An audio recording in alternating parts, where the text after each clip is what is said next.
During the 4.5-month-long campaign, Donald MacDonald from South Uist wrote this moving song to his sweetheart, Maggie MacLeod, sung in Gaelic by James Graham, Yalaba, the White Swan. Good to thee, Helmarami, Smokiries, Asik Dron. One and wargak me piantanar stakjo.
First day of July 1916, every gun along a 25-mile front opened up and went on firing until 7:30 in the morning there was a pause.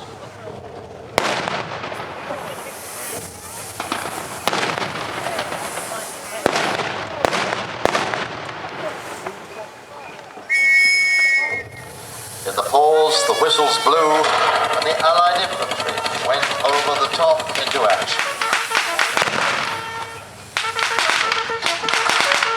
That day, 24-year-old drummer Walter Ritchie of the 2nd Seaforth won a Victoria Cross, and he repeatedly sounded the charge of the heavy machine gun fire and bomb attacks to rally the men of various units who were wavering and beginning to retire. His bugle is held in the Highlanders Museum in front of you. To the north of the front, German artillery and machine guns were responsible for the worst day of casualties in the history of the British Army. 57,470, of whom 21,930 died, greater than the combined total of British casualties in the Crimean, Boer and Korean wars. Their sacrifice meant that to the south, other troops advanced to success. During the start of the Somme offensive, the British commander Sir Douglas Haig from the borders of Scotland had 3 objectives: to relieve Verdun, to tie the Germans down on the Western Front, and to wear down their strength. By November, the battle had achieved all 3 aims. On the ground, the medical work on the battlefield had greatly improved from previous conflicts. By the time of the Somme, the British Expeditionary Force already had a well-practiced evacuation system for the wounded.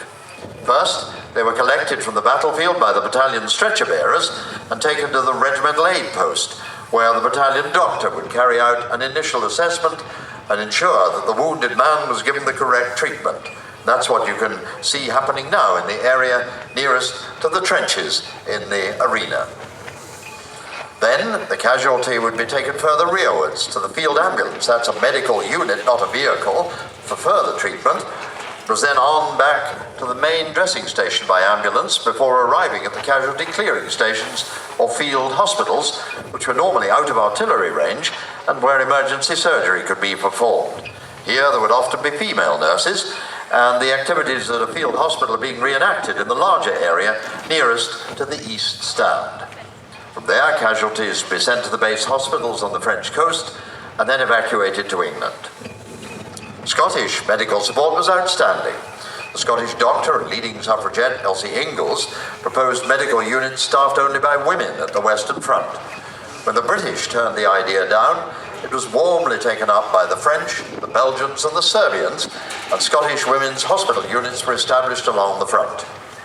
With existing hospitals in Britain unable to cope with large numbers of badly wounded, in March 1916, Sir William Young established Erskine Hospital on the south bank of the Clyde to treat men who had lost limbs on the battlefield, and there are examples of the early prosthetic limbs in the Highlanders Museum.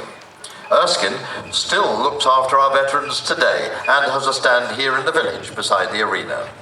Local hospitals in the Highlands of Moray also received casualties, and many large houses were transformed into hospitals and rehabilitation centres.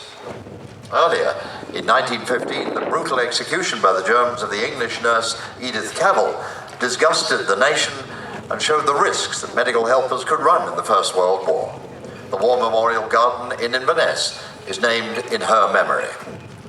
Near the casualty clearing stations, field hospitals, and the base hospitals, cemeteries were established. Most of these still exist and are cared for by the Commonwealth War Graves Commission.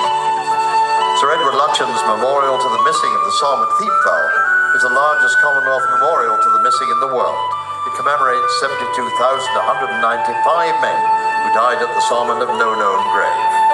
All who fought and died there will never be forgotten. The sun it shines now on the green fields of France. Warm summer's breeze makes the red poppies dance. The trenches have long vanished under the plough. There's no gas or barbed wire, there's no guns firing now.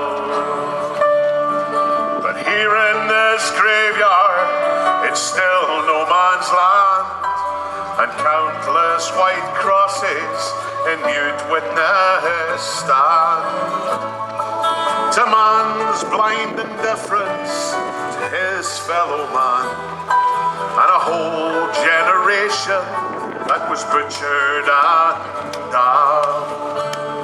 Did they beat the drum slowly? Did they play the fife lowly?